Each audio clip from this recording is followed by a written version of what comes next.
Welcome back to another episode on Pro News. Today we've got something very exciting to talk about, which is the Sony 70-200 Macro OSS Mark II that they just released last month. First up, let's talk about the handling and the build quality of this lens.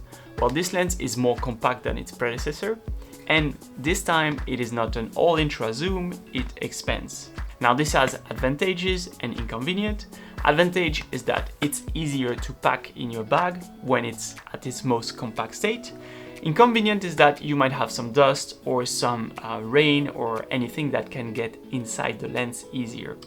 However, this lens is also weather sealed, so this should not be a problem. In terms of build, well, we have customizable buttons, a focus ring and a zoom ring. I would say though that while the zoom ring is comfortable and very tight and great to use, the focus ring is like extremely loose and I'm not a huge fan of it. But let me know if you've used this lens and what you think about it. Personally, I don't really like it.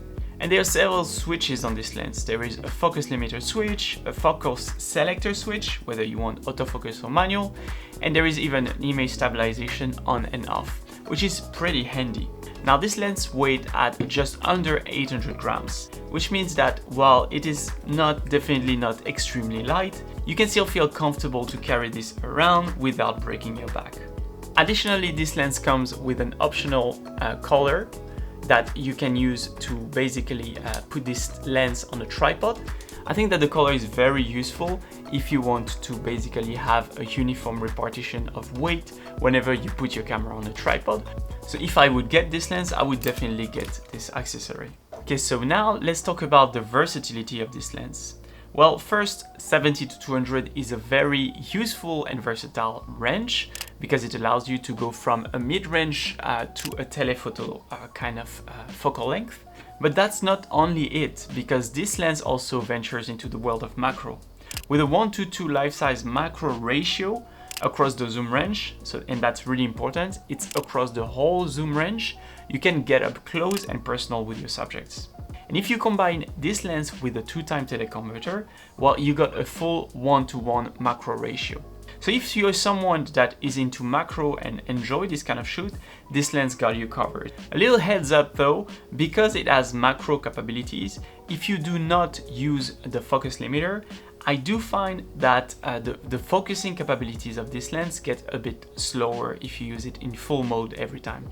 So make sure to use the focus limiter accordingly to your needs to make sure that you get the best autofocus capabilities.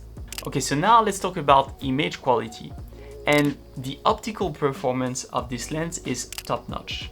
You're getting tons of details, even in this corner kind of areas, even at f4. So you can shoot wide open all day long. That is not a problem with this lens. It's not a G Master lens, but it might as well be because the optical quality is very, very good.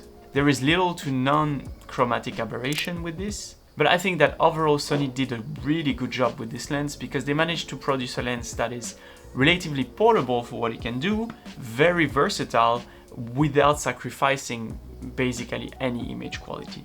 Now we can't ignore that the focus ring feels a little bit loose, but apart from that hiccup, we basically have a great lens here. The Sony 70-200F4 G Macro Mark II is a compact, amazing lens that packs a punch with the image quality department.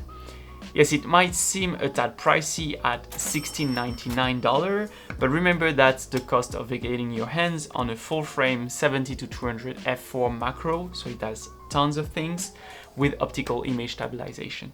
And if money is not a problem for you, and if you don't necessarily need the macro capability of this lens, well, you might be tempted to get the 70-200F2.8 that costs, I think, $2,800. With this version of the lens, you basically sacrifice one stop of light, but you gain in terms of weight and in terms of price. So it depends on what is your need and what suits better your shooting style. And that's pretty much it. I think that this lens is going to be a great lens for travelers or for run and gun shooters. I think that if you get this lens, you cannot go wrong, basically. It's a great lens, versatile, light, And if you're into macro, that's also for you. Thank you for watching today's video. Make sure to leave a like and subscribe to the channel if you enjoyed it. And if you've missed it, check out our review in Pro News of the Sony a6700 that actually I have right here, but you can find the video right there. See you there.